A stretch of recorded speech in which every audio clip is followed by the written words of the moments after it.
तो हमारे इंडिया में नहीं आते। जहाँ से तुम्हें रस्सी बांध ले, डोरी बांध ले, अपने बांध ले, अगर मेरी एरिया में आए पिटाई करे, ठीक है। बांग्लादेश बॉर्डर से इस वक्त आ रही खबर ने प्रशासनिक महकमे में हड़कंप मचा दिया है। पिछले कई दिनों से जिस तरीके से लगातार हालात बदल रहे हैं और लगातार यह चरम पर पहुंच रहे हैं, उसके बाद से पूरी दुनिया की नजरें इस मोर्चे पर टिकी हुई हैं। पूरे मोर्चे पर जो कुछ भी हो रहा है उसने न सिर्फ ढाका की सियासत हिला दी है, बल्कि वाशिंगटन और न्यूयॉर्क के बंद कमरों तक में बेचैनी इस वक्त फैला दी है। सालों तक भारत से यही उम्मीद की जा रही थी कि वह चुपचाप दबाव झेलेगा, कूटनीतिक भाषण सुनेगा और वैश्विक संस्थाओं के दोहरे रवैये पर आंख मूंद कर चलता रहेगा। लेकिन इस बार मामला सरहद की मिट्टी से जुड़ा हुआ है और कटीले तारों से जुड़ा हुआ है और उन जवानों की इज्जत से जुड़ा हुआ है जो रात रात भर जागकर इस देश की नींद की रखवाली करते हैं। जैसे ही भारत ने पूर्वी सीमा पर लोहे की दीवार खड़ी करने का संकल्प जमीन पर उतारना शुरू किया, वैसे ही दुनिया भर के ऐसे कथित महान खेमा एक्टिव हो गया जो खुद को मानवाधिकारों का ठेकेदार बताता था। लेकिन जब बात हिंदुस्तान की रक्षा और सुरक्षा को लेकर के आती है तो अचानक उन्हें सिर्फ दुश्मनों की परेशानियां दिखाई देने लगती हैं। अब यह लड़ाई सिर्फ बॉर्डर पर नहीं बची है, बल्कि अब बात सीधे संयुक्त राष्ट्र के गलियारों तक जा पहुंची है, जहां से भारत को घेरने की कोशिश भी शुरू हो चुकी है। लेकिन नई दिल्ली ने साफ संकेत कर दिया है कि इस बार फैसला सरहद तय करेगी, ना किसी एयर कंडीशन कॉन्फ्रेंस रूम में बैठे कुछ पक्षपाती चेहरे, बल्कि इस पूरे घटनाक्रम को अब भारत ने अलग ही मोड़ दे दिया है। दोस्तों, भारत और बांग्लादेश सीमा पर आखिर जिस बात का डर था वही होता हुआ इस वक्त दिखाई दे रहा है। बांग्लादेश सीमा विवाद को लेकर के सीधे संयुक्त राष्ट्र यानी कि यूएन के दरवाजे पहुंच गया है। Advance in human right witness general black sliding of certain rights. और जरा इस वैश्विक संस्था का दोहरा रवैया देखिए। इसने ना तो इस गंभीर मुद्दे पर कोई आधिकारिक बैठक बुलाई और ना ही इस पर कोई निष्पक्ष वोटिंग कराई, बल्कि सीधे तौर पर भारत की सुरक्षा से जुड़ी इस अहम तार की फेंसिंग के काम को तुरंत प्रभावित रूप से रोक लगाने का फैसला अपना सुना दिया। पर्दे के पीछे चल रही इन बहसों को अगर ध्यान से समझें तो इस पूरे घटनाक्रम में सबसे बड़ा हाथ अमेरिका का सामने आ चुका है। अगर आप इस इतिहास और यूएन के पुराने रिकॉर्ड्स को उठाकर देखेंगे तो हमेशा से साफ पता चल जाएगा कि अंतर्राष्ट्रीय संस्था अक्सर वही रुख अपनाती हैं जो महाशक्तियां चाहती हैं। यही बड़ी वजह है कि पीएम मोदी ने कई बार अलग अलग अंतर्राष्ट्रीय मंचों से खुले तौर पर इसके पक्षपातपूर्ण रवैये का कड़ा विरोध किया है। लेकिन अपनी सीमाओं को सुरक्षित करने की इस जंग में आज कूटनीति स्तर पर इसका बड़ा दबाव भारत के सामने फिर से खड़ा किया जा रहा है। लेकिन अब सबसे बड़ा गंभीर सवाल यह है कि भारत अब आगे क्या करेगा। नई दिल्ली इस वैश्विक संस्था के किसी एक तरफे निर्देश के सामने झुकेगी या फिर राष्ट्रीय सुरक्षा को सर्वोपरि रखते हुए सरहद पर अपना काम भारत उसी रफ्तार से करेगा जैसे कि कल तक होता रहा था। क्या रक्षा पर और अपनी सरहद पर भारत उसी तरीके से अपने बीएसएफ जवानों को मुस्तैद रखेगा जो कल तक मुस्तैद थे। सच्चाई तो यह है कि दुनिया की कोई भी बड़ी ताकत दिल से यह नहीं चाहती है कि भारत अपने पड़ोसी देशों के साथ चल रहे पुराने सीमा विवादों को हमेशा के लिए सुलझा ले, क्योंकि वे बहुत अच्छे से जानते हैं कि हिंदुस्तान वैश्विक पटल पर उलझाकर रखना बहुत ज़रूरी है, क्योंकि अगर ऐसा नहीं किया गया तो उसकी तरक्की की रफ्तार को धीमा कर पाना नामुमकिन हो जाएगा। यही सबसे आसान रास्ता है और इसी के साथ अवैध घुसपैठ का भी, और यही अब एक आखिरी रास्ता बचा है। अगर यह पूर्वी रास्ता भी पूरी तरीके से सील कर दिया गया तो सीमा पर बैठे पार हुड़दंगियों और गैरकानूनी तत्वों का पूरा तंत्र ध्वस्त हो जाएगा। असल में वे इसी रास्ते से होने वाली हर हरकत की तस्करी नहीं कर सकते, जिसे न सिर्फ उन असामाजिक तत्वों को बल्कि उनके पीछे बड़े बैठे आकाओं का भी दाना पानी पूरी तरीके से बंद हो जाएगा। अगर भारत ने इसे रोक दिया तो आखिर अमेरिका और अन्य वैश्विक ताकतें बांग्लादेश के कंधे पर बंदूक रख करके भारत को क्यों घेरना चाह रही हैं? और इस अंतर्राष्ट्रीय दबाव के बीच हमारी सुरक्षा एजेंसियों और दिल्ली के गलियारों में इस समय कौन सी बड़ी जवाबी प्लानिंग तैयार हुई है, जिसे सुनने के बाद आपके पैरों तले से भी जमीन खिसक जाएगी और यूएन को भी बहुत बड़ा झटका भारत की तरफ से लग जाएगा। सबसे बड़ा सवाल यह है कि अगर भारत यूएन की बात मानने से इनकार कर देता है तब क्या होगा? और भारत ऐसा कर रहा है। जी हां, आज इस बेहद खोजी और रणनीतिक रिपोर्ट में हम आपको ग्राउंड जीरो यानी कि 11 जमीनी हकीकतों से रूबरू कराएंगे और बताएंगे कि अब भारत के पास क्या विकल्प इस वक्त बचा हुआ है और भारत किस विकल्प पर इस वक्त काम कर रहा है। और जो जमीनी हकीकत इस वक्त सामने आई है वो अतर बहुत अलग सामने आ रही है। अगर आप भी मानते हैं कि देश की सुरक्षा के आगे किसी बाहरी संस्था के दबाव मायने नहीं रखते तो इस वीडियो को अभी लाइक कर दीजिए। कमेंट बॉक्स में अपनी अटूट देशभक्ति के साथ जय हिंद जरूर लिखिएगा। विस्तार समझते हैं इस पूरे वैश्विक चक्रव्यूह को। दोस्तों, अब हमें समझना होगा कि आखिर अचानक ऐसा क्या हुआ कि पूरे मामले में अमेरिका का नाम सामने आने लगा। अगर आप ग्लोबल पॉलिटिक्स की बारीकियों पर नजर रखें तो आपको समझ आएगा कि अंतर्राष्ट्रीय मंचों पर कभी भी कोई घटना यूं ही नहीं होती। हर कदम के पीछे बहुत बड़ी स्क्रिप्टेड पहले से लिखी हुई होती है। आइए इस खेल की क्रोनोलॉजी को समझते हैं। जैसे ही भारत ने अपनी पूर्वी सीमा पर फेंसिंग का काम तेज किया, वैसे ही कुछ वैश्विक ताकतों के कान खड़े हो गए। बात सिर्फ एक देश की सरहद की नहीं है, बात इस पूरे उपमहाद्वीप पर अपना प्रभाव बनाए रखने की कुछ पश्चिमी विश्लेषक इस बात को अच्छी तरह से समझ रहे हैं कि अगर भारत ने अपने इस हिस्से को पूरी तरीके से सील और सुरक्षित कर दिया तो इस क्षेत्र में किसी भी तरीके की बाहरी दखल अंदाजी की गुंजाइश हमेशा के लिए खत्म हो जाएगी। और यही कारण है कि उनका डर अब साफ तौर पर भड़कता हुआ यहाँ पर दिखाई दे रहा है। और यहाँ पर जो खबरें आ रही हैं वो इस पूरे घटनाक्रम को और भी ज़्यादा चौंका रही हैं। दरअसल इस पूरे घटनाक्रम को लेकर के सीधे शब्दों में अंतर्राष्ट्रीय पटल पर भेज दिया गया। भारत की अपनी संप्रभुता सीमाओं को सुरक्षा के मामले में किसी भी बाहरी संस्था के दखल को पूरी तरीके से खारिज कर दिया है।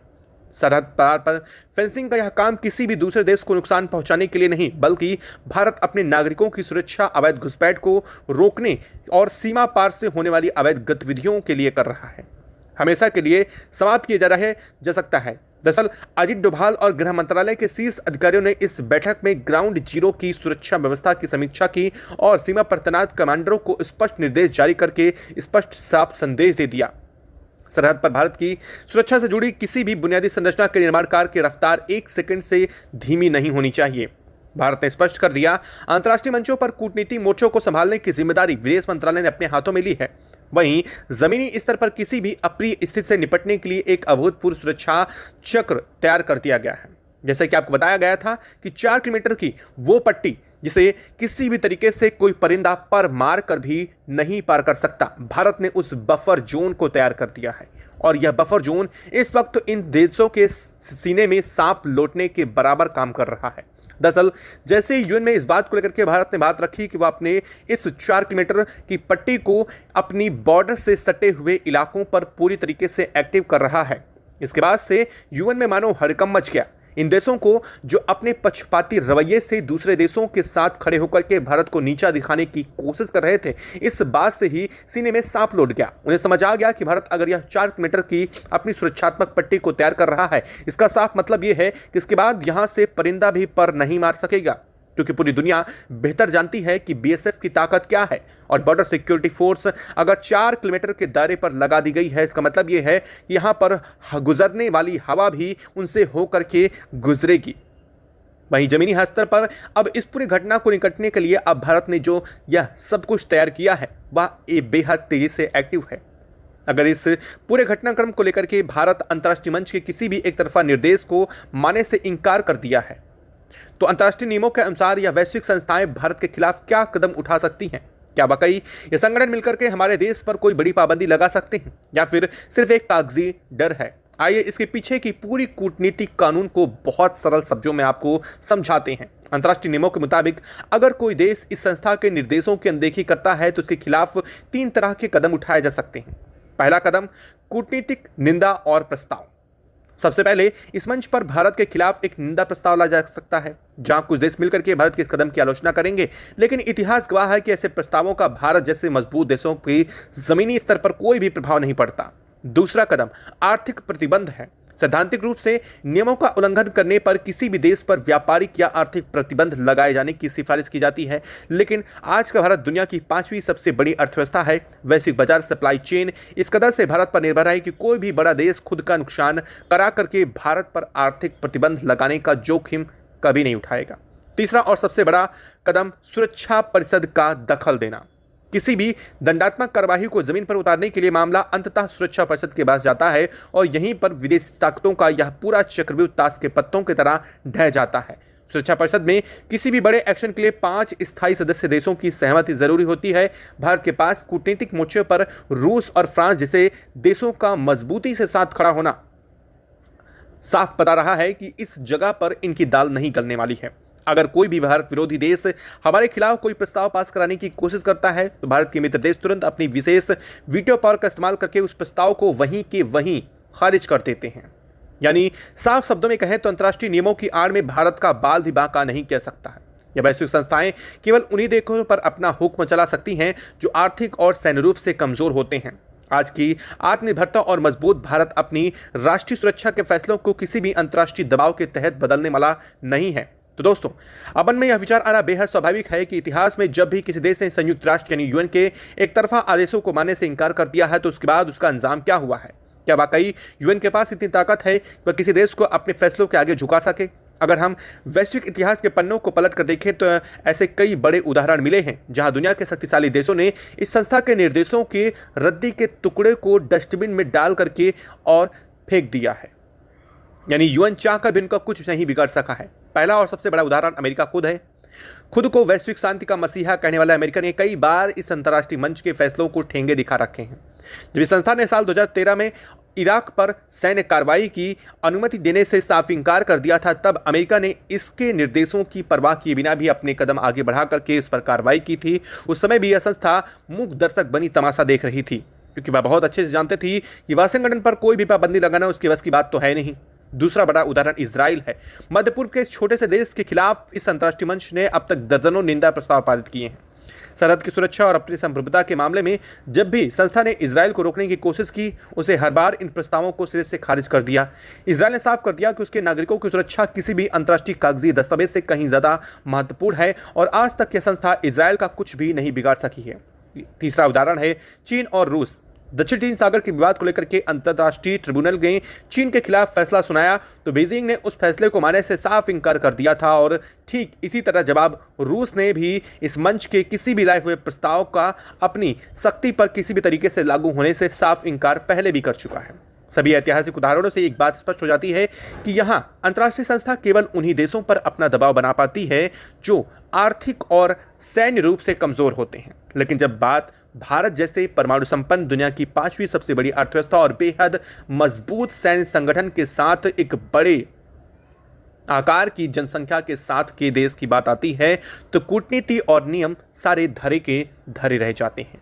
भारत का इतिहास भी यही रहा कि हमने वैश्विक शांति का सम्मान किया, लेकिन जब बात हमारे देश की सीमा सुरक्षाओं को लेकर के आई, हमने तार फेंसिंग को रोकने की साजिश रची जाएगी तो दिल्ली बिना किसी हिचकिचाहट के इन पक्षपात पूरक निर्देशों को दरकिनार करते हुए अपना काम जारी रखेगी। और भारत ने अपना फैसला स्पष्ट करते हुए सुना दिया है। भारत ने साफ कहा है कि ना तो बॉर्डर पर चल रही फेंसिंग की कार्रवाई में एक भी सेकंड की रुकावट आएगी और ना ही यहां पर किसी भी तरीके की घुसपैठ को जारी रखने की अनुमति दी जाएगी। और यही वजह है कि इस पूरे घटनाक्रम के बाद यूएन में बात रखने के बाद जैसे ही बांग्लादेश को यह बात समझ में आ गई कि इससे पूरे घटनाक्रम और उसकी इस पूरी मेहनत से भारत का कुछ भी नहीं बिगड़ने वाला है, तुरंत बीजीबी के सैन्य चीफ को भारत भेजने के निर्देश दिए गए। भारत भेजने के पीछे सीधा कारण था कि भारत की इस वक्त की जा रही सख्त कार्रवाइयों पर कुछ नरमी बरते और यही वजह है कि इस वक्त भारत की तरफ बीजीबी चीफ दौड़े चले आ रहे हैं। दरअसल ये वही चीफ हैं जो बीते एक हफ्ते पहले तक भारत की फेंसिंग का विरोध कर रहे थे। ये कह रहे थे कि भारत जल्द ही अपनी फेंसिंग रोके वरना हम सैन्य कार्रवाई करेंगे और भारत के इस बांग्लादेश बॉर्डर पर किसी भी तरीके की बीएसएफ की मूवमेंट को तुरंत न्यूट्रलाइज करेंगे। और अब वही भारत के सामने गिड़गिड़ाने को मजबूर हो चुके हैं। दरअसल कल रात ही इस बात को लेकर के खबर सामने आई कि इस पूरे घटनाक्रम में जिस तरीके से हाथ निकल करके सामने आया है, बीजीबी चीफ भारत आने की तैयारी कर रहे हैं। भारत को इस पूरे चीज़ का लेकर के भारत के रक्षा मंत्रालय को नोटिस जानकारी भेजी गई कि वहां पर बातचीत के दौर को शुरू करने की कोशिश की जा रही है। जैसे ही बात रक्षा मंत्रालय को पहुंची, रक्षा मंत्रालय ने भले ही इस बात का स्वागत जरूर किया है, लेकिन भारत ने साफ कर दिया है कि बीजीबी चीफ अगर बॉर्डर पर फेंसिंग से जुड़ी हुई कोई मांग लेकर के आ रहे हैं तो बेहतर यही होगा कि वो इस मांग को लेकर के वापस लौट जाएं। भारत का यह सख्त और कड़ा निर्देश एक बात तो साफ कर रहा है कि बांग्लादेश के किसी भी तरीके के पैतरे पर भारत फंसने वालों में से नहीं है। और भारत ने यह भी कह दिया है कि अब तक भारत सिर्फ फेंसिंग का काम कर रहा था, लेकिन बंगाल की तरफ से और बांग्लादेश में जिस तरीके से कोशिशें घुसपैठ की जा रही हैं और लगातार जैसे 280 घुसपैठिए दबोचे गए, उसके बाद बांग्लादेश की आर्मी के कुछ ऑफिसर्स को गलत हरकतें करते हुए पाया गया, उसके बाद से एक बात तो साफ हो गई है कि भारत ने यह बात समझ ली है कि अब बात सिर्फ फेंसिंग तक सीमित रखना बेहतर नहीं होगा। भारत को सुरक्षात्मक रूप से और भी कदम आगे बढ़ करके उठाने होंगे और इसीलिए 4 किलोमीटर का यह बफर जोन अब पूरी तरीके से एक्टिव होने जा रहा है। दरअसल 4 किलोमीटर के इस इलाके में जितने भी घर भारत की तरफ से बनी बॉर्डर पर मौजूद हैं, उन घरों को खाली करवाया जा रहा है। यहाँ पर सैन्य सुरक्षा चौकियाँ स्थापित की जा रही हैं, जिनकी डेंसिटी पहले दूर थी, जिन्हें पहले 2-2 किलोमीटर की दूरी पर बनाया गया था। अब वही चौकियाँ 1-1 किलोमीटर की अंतराल में बनाई जा रही हैं। साथ ही साथ यहाँ पर मौजूदा बीएसएफ जवानों की संख्या को बढ़ा करके 2 गुना कर दिया गया है। तभी तो अचानक से भारत के गृह मंत्री अमित शाह ने बीएसएफ के 60,000 बटालियन को और भी ज़्यादा सेना के इसी क्षेत्र पर उतार दिया है। दरअसल यहाँ अब ना तो कोई परिंदा पर मार सकता है, ना ही पानी के जरिए, ना ही ज़मीन के जरिए और ना ही सुरंगों के जरिए किसी भी तरीके की घुसपैठ को अंजाम दिया जा सकेगा। सबसे बड़ी बात यह है कि इस वक्त इतने एक्टिव रडार और सेंसर एक्टिव किए गए हैं जो कि ज़मीन के अंदर हो रही किसी भी मूवमेंट को भी रिकॉर्ड कर सकते हैं और इस वाइब्रेशन को फील करके पता लगा सकते हैं कि क्या ज़मीन के अंदर सुरंग बनी हुई है या फिर बनाए जाने की कोशिश की जा रही है। अब आपको समझिए, भारत इस वक्त पूरी तरीके से अपनी सीमा को सील कर रहा है और यहाँ पर यूएन बड़ी बड़ी बातें करके एक बार फिर भारत के खिलाफ अपना प्रस्ताव पास करने की कोशिश। खैर, इससे कोई फर्क नहीं पड़ता कि भारत के खिलाफ यूएन क्या कह रहा है और ये बात अब खुद बांग्लादेश को भी समझ में आ चुकी है कि कुछ भी कहे, यूएन कितना भी भारत के खिलाफ प्रस्ताव पास कर दे, लेकिन भारत अब रुकने वालों में से नहीं है। भारत से निपटने का एक ही तरीका है और भारत को मनाने का एक ही तरीका है कि भारत से बातचीत का दौर वापस से शुरू किया जाए। जिस तरीके से अगर देखा जाए तो भारत अगर चाहे तो एक दिन के अंदर अंदर बांग्लादेश की बिजली आपूर्ति, खाना आपूर्ति से लेकर के किसी भी चीज़ों पर प्रतिबंध लगा दे सकता है, लेकिन भारत अब तक एक बड़े भाई की भूमिका अदा कर रहा है। लेकिन शायद यह बात अब बांग्लादेश को रास नहीं आ रही है। भारत का बड़े भाई की तरह भूमिका अदा करना बांग्लादेश के लिए अच्छा नहीं हो रहा है। तभी तो बांग्लादेश चीन और पाक की गोद में जाकर के बैठ चुका है। दरअसल देखी जा रही है लगातार बांग्लादेश की इन बॉर्डरों पर वो मूवमेंट जो अब तक भारत ने कभी नहीं देखी है। यहाँ पर से वो घुसपैठियों को घुसाने की कोशिश की जा रही है जिनकी दाल पाक बॉर्डर से कभी आज तक नहीं गल सकी है और इसी वजह से भारत पूरी तरीके से चौकन्ना है, क्योंकि भारत समझता है कि अगर यहाँ से सेना को घुसाने की कोशिश या फिर घुसपैठियों की कोशिश जारी रहती है तो यह भारत की सुरक्षा के लिए बड़ा खतरा बन सकता है। और यही वजह है कि भारत अपनी चौतरफा सीमा जो थी उसे ब्लॉक करते हुए अपनी आखिरी सीमा जो बांग्लादेश बॉर्डर से लग रही थी उसे भी ब्लॉक करने का सीधा फैसला सुना दिया है। और इस पूरे घटनाक्रम के बीच में सबसे साफ बात एक और सामने रही है कि दिल्ली के साउथ ब्लॉक में इस वक्त इस पूरे घटनाक्रम को लेकर के निगरानी तेज है। बीएसएफ को सीधे निर्देश दिए जा चुके हैं। बीएसएफ से साफ कहा जा चुका है कि अगर घुसपैठ करते हुए कोई भी पकड़ा जाता है तो उस पर किसी भी तरीके की रहम की कोशिश भी ना की जाए। ना तो कोई कागजी कार्रवाई होगी, ना ही कोई बातचीत का दौर होगा और ना ही वापस करने की कोई दरकार होगी। इस पूरे घटनाक्रम के बीच में जैसे ही किसी को पकड़ा जाता है उस पर तुरंत बड़े एक्शन लिए जाएंगे। भारत के इस कदम के साथ ही बांग्लादेश में और भी हलचल तब मच गई जब बांग्लादेश की तरफ से कुछ लोगों ने अपने यहाँ के घुसपैठियों को उकसाने की कोशिश करी। उनका यह मानना था कि अगर भारत की बॉर्डर और फेंसिंग तो तोड़ करके वहाँ से अंदर घुस जाया जाए तो भारत कुछ भी नहीं कर पाएगा, लेकिन शायद वो गलत थे कि अब बात सिर्फ बॉर्डर फेंसिंग तक नहीं बची है। अब इस बॉर्डर की फेंसिंग को पार करने के बाद 4 किलोमीटर का दायरा जहां पर एक भी बार अगर आप ट्रेस होते हैं तो वहीं से आपका खेल खत्म। आपको वापस जाने की भी मोहताज नौबत नहीं दी जाएगी।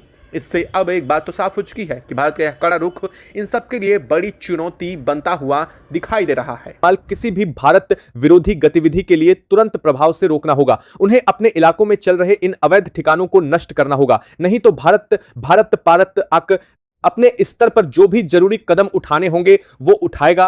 अब बात करते हैं सीमा पर बाड़ लगाने यानी कि फेंसिंग की सबसे बड़ी चुनौती की, जो कि एक बहुत जटिल प्रक्रिया है। भारत बांग्लादेश सीमा पर लगभग 860 किलोमीटर का हिस्सा ऐसा है जहां अभी भी फेंसिंग का काम अधूरा है। इसमें से करीब 174 किलोमीटर का इलाका तो ऐसा है जहां नदियां, पहाड़, घने जंगल और दलदली जमीन है। कई जगहों पर तो नदियां अपना रास्ता बदल लेती हैं, जिससे वहां कोई पक्की दीवार या फिर लोहे की बाड़ लगाना मुश्किल हो जाता है। वहां पारंपरिक तरीके से बाड़ लगाना लगभग नामुमकिन है। लेकिन भारत ने इसका भी तोड़ निकाल लिया है। भारत रुकने वाला नहीं है। भारत इस बैठक में सिंगल रो फेंसिंग यानी कि एसआरएफ का बड़ा और आधुनिक प्लान सामने रखने वाला है। लेकिन आप सोच रहे होंगे दोस्तों कि अब ये एसआरएफ आखिर क्या बला है और ये कैसे काम करती है। दोस्तों, दरअसल जहां दोहरी बाड़ लगाना या कंक्रीट की दीवार खड़ी करना मुश्किल होता है, वहां एक बेहद आधुनिक और मजबूत सिंगल फेंसिंग लगाई जाती है। यह कोई साधारण बाड़ नहीं होती। इसमें आधुनिक sensor, laser lights, thermal imaging कैमरे और मोशन डिटेक्टर लगे होते हैं। अगर कोई रात के अंधेरे में इसे पार करने की कोशिश भी करता है तो तुरंत कंट्रोल रूम में अलार्म बज जाता है। भारत स्पष्ट कर देगा कि भौगोलिक चुनौतियों के बावजूद वह अपने हिस्से की पूरी सीमा को पूरी तरह से सील करके ही रहेगा और इसमें बांग्लादेश की तरफ से कोई अड्डंगा या विरोध नहीं आना चाहिए। फेंसिंग का यह काम तेज होने से मवेशी तस्करी, मानव तस्करी और अवैध घुसपैठ पर एक स्थायी और मजबूत ब्रेक लग जाएगा, जिससे सीमा पर होने वाले हर तरह के अपराध अपने आप शून्य पर आ जाएंगे। आज के डिजिटल और आधुनिक युग में खतरे केवल जमीन तक सीमित नहीं है, आसमान से भी कई चुनौतियां लगातार आ रही हैं और सुरक्षा एजेंसियों के लिए सिरदर्द बन रही हैं। दोस्तों, सीमा पर ड्रोन घुसपैठ और हवाई सीमा उल्लंघन के मामले लगातार बढ़ रहे हैं। तस्कर अब बहुत चालाक हो गए हैं। वे नशे की खेप, जाली नोट और हथियारों को भारतीय सीमा में गिराने के लिए छोटे लेकिन हाईटेक ड्रोन का इस्तेमाल कर रहे हैं। रात के अंधेरे में उड़ने वाले इन ड्रोनों को पकड़ना बहुत मुश्किल होता है। भारत इस बैठक में इस मंडराते खतरे को लेकर भी अपनी गहरी चिंता दर्ज कराएगा और एक ऐसा साझा एंटी ड्रोन सिस्टम बनाने का भारी दबाव डालेगा जिससे इस आधुनिक खतरे को हवा में ही खत्म किया जा सके। भारत साफ करेगा कि सीमा पार से उड़ने वाला कोई भी अवैध ड्रोन अब सीधे मार गिराया जाएगा। ऐसा नहीं है कि इस बैठक में केवल भारत ही अपने मुद्दे रखेगा और अपनी बात कहेगा। बांग्लादेश की अपनी भी कुछ शिकायतें और दलीलें हैं। बॉर्डर गार्ड बांग्लादेश की तरफ से सबसे बड़ा मुद्दा सीमा पर होने वाली मौतों का उठाया जाएगा। उनका हमेशा से यह कहना होता है कि बीएसएफ की फायरिंग में उनके नागरिक मारे जाते हैं और वे इस पर अपना विरोध जताते हैं। लेकिन भारतीय सीमा सुरक्षा बल का इस पर रुख हमेशा से ही शीशे की तरह साफ रहा है और इस बार भी वह अपने इसी कड़े स्टैंड पर कायम रहेगा। दोस्तों, बीएसएफ बार यह स्पष्ट करता है कि भारतीय जवान कभी भी पहल नहीं करते। वे बिना किसी वजह किसी पर गोली नहीं चलाते। वे केवल और केवल आत्मरक्षा में ही अपने हथियारों का इस्तेमाल करते हैं। भारत की नीति है कि सीमा पर गैर घातक हथियारों यानी stun grenade, pump, action gun और रबर बुलेट का ही इस्तेमाल किया जाए ताकि किसी की जान न जाए। लेकिन जब तस्करों का समूह घातक हथियारों से अचानक जानलेवा हमला कर दे, जवानों को घेर ले और जवानों या स्थानीय भारतीय नागरिकों की जान पर बन आए, तब अपनी ड्यूटी और देशवासियों की रक्षा के लिए जवानों को मजबूरन सख्त कदम उठाने पड़ते हैं। भारत इस वार्ता में भी यही साफ करेगा कि अगर घुसपैठ और तस्करी रुकेगी, अगर उधर से लोग अवैध तरीके से आना बंद कर देंगे, तो सीमा पर कोई भी मौत नहीं होगी। यह जिम्मेदारी पूरी तरह से पड़ोसी देश की है कि वह अपने नागरिकों को सख्त हिदायत दे और उन्हें सीमा पार करने से रोके। कुल मिलाकर दोस्तों, भारत बांग्लादेश सीमा पर बदलते इन हालात और भारत के इस बेहद आक्रामक रवैये ने ढाका में जबरदस्त टेंशन पैदा कर दी है। दिल्ली में होने वाली यह वार्ता मात्र कोई औपचारिक चाय पर चर्चा नहीं है जहां लोग हाथ मिलाएंगे और तस्वीरें खिंचवाएंगे। यह भारत की राष्ट्रीय सुरक्षा से जुड़ा एक बहुत बड़ा और निर्णायक मिशन है। भारत ने अपने कड़े रुख से सीमा पार को यह स्पष्ट संदेश दे दिया है कि अब दोस्ती अपनी जगह है, राजनयिक रिश्ते अपनी जगह हैं, लेकिन देश की सुरक्षा अपनी जगह है। सुरक्षा के मामले में कोई रियायत बर्दाश्त नहीं की जाएगी और न ही कोई समझौता किया जाएगा। दोस्तों, यही सबसे बड़ा कारण है जिसने बांग्लादेश को बातचीत की मेज पर आने की सख्त जरूरत महसूस कराई है। जब बांग्लादेशी घुसपैठिए उल्टे पांव वापस लौटने लगे, जब बंगाल में नई सरकार ने रातों रात फेंसिंग के लिए जमीनें देना शुरू कर दी, जब चिकन नेक जैसे अहम इलाके सुरक्षित किए जाने लगे और जब भारत की 3D नीति ने अपना विकराल और असली रूप दिखाना शुरू कर दिया, तब जाकर पड़ोसी देश के अधिकारियों को समझ में आया कि अब हालात उनके नियंत्रण से बाहर जा चुके हैं। अब वह पुरानी वाली बात नहीं रही जहां वादे किए जाते थे और काम लटका दिया जाता था। सीमा सुरक्षा का यह नया ब्लूप्रिंट, फेंसिंग की नई रफ्तार और डिपोर्टेशन की अहम नीति मिलकर भारत बांग्लादेश सीमा का पूरा समीकरण हमेशा के लिए बदलने वाली है। दोस्तों, जैसे जैसे दिल्ली में होने वाली इस बेहद अहम वार्ता की तारीख नजदीक आती जा रही है, वैसे वैसे सीमा से लेकर राजधानी तक हलचल और तेज होती जा रही है। सुरक्षा एजेंसियां लगातार अपनी रिपोर्टें तैयार कर रही हैं, खुफिया इनपुट्स का विश्लेषण किया जा रहा है और उन सभी बिंदुओं को अंतिम रूप दिया जा रहा है जिन्हें बातचीत की मेज पर रखा जाना है। लेकिन इस पूरी कहानी का सबसे दिलचस्प पहलू अब सामने आ रहा है, वह यह कि इस बार चर्चा केवल सीमा सुरक्षा तक सीमित रहने वाली नहीं है। इसके पीछे आर्थिक, सामरिक और कूटनीतिक समीकरणों की एक बहुत बड़ी परत भी जुड़ी हुई है। सूत्रों की माने तो सीमा पर लगातार बढ़ाई जा रही निगरानी और सख्ती का असर अब उन नेटवर्क्स पर भी दिखाई देने लगा है जो वर्षों से अवैध गतिविधियों के जरिए मोटी कमाई कर रहे थे। जिन रास्तों का इस्तेमाल कभी तस्करी, अवैध आवाजाही और गैरकानूनी कारोबार के लिए किया जाता था, वहां अब 24 घंटे निगरानी रखी जा रही है। यही वजह है कि कई ऐसे नेटवर्क अचानक निष्क्रिय होते दिखाई दे रहे हैं जिनका अस्तित्व वर्षों से बना हुआ था। यही कारण है कि सीमा के दोनों ओर बेचैनी का माहौल बढ़ता जा रहा है। दोस्तों, सबसे बड़ा सवाल यह है कि आखिर आने वाले दिनों में तस्वीर कैसी रहने वाली है। क्या यह सख्ती कुछ समय के लिए है या फिर भारत अब सीमा प्रबंधन का एक बिल्कुल नया मॉडल लागू करने जा रहा है। सुरक्षा विशेषज्ञों का मानना है कि पिछले कुछ वर्षों में तकनीक ने सीमा सुरक्षा के पूरे ढांचे को बदल दिया है। अब केवल जवानों की तैनाती ही सुरक्षा की गारंटी नहीं मानी जाती। अब कैमरे, सेंसर, निगरानी टावर, ड्रोन, डेटा एनालिटिक्स और रियल टाइम कमांड सिस्टम भी उतने ही महत्वपूर्ण हो चुके हैं। इसी वजह से अब कई सीमावर्ती इलाकों में नई परियोजनाओं पर तेजी से काम शुरू होने की चर्चा है। ऐसे इलाकों की पहचान की जा रही है जहां पहले निगरानी अपेक्षाकृत कमजोर मानी जाती थी। वहां अब आधुनिक तकनीक आधारित सुरक्षा व्यवस्था स्थापित करने की योजना बनाई जा रही है। इसका उद्देश्य केवल घुसपैठ रोकना नहीं बल्कि हर गतिविधि पर तुरंत प्रतिक्रिया देने की क्षमता विकसित करना भी है। दोस्तों, इस पूरे घटनाक्रम का एक और बड़ा पहलू स्थानीय आबादी से जुड़ा हुआ है। सीमावर्ती गांवों में रहने वाले लोगों को भी अब सुरक्षा व्यवस्था का महत्वपूर्ण हिस्सा माना जा रहा है। कई जगहों पर जागरूकता कार्यक्रम चलाए जा रहे हैं। लोगों से संदिग्ध गतिविधियों की सूचना तुरंत देने की अपील की जा रही है और स्थानीय प्रशासन के साथ उनके संपर्क को मजबूत किया जा रहा है। सरकार का मानना है कि सीमा सुरक्षा केवल सुरक्षा बलों की जिम्मेदारी नहीं बल्कि एक सामूहिक प्रयास होना चाहिए।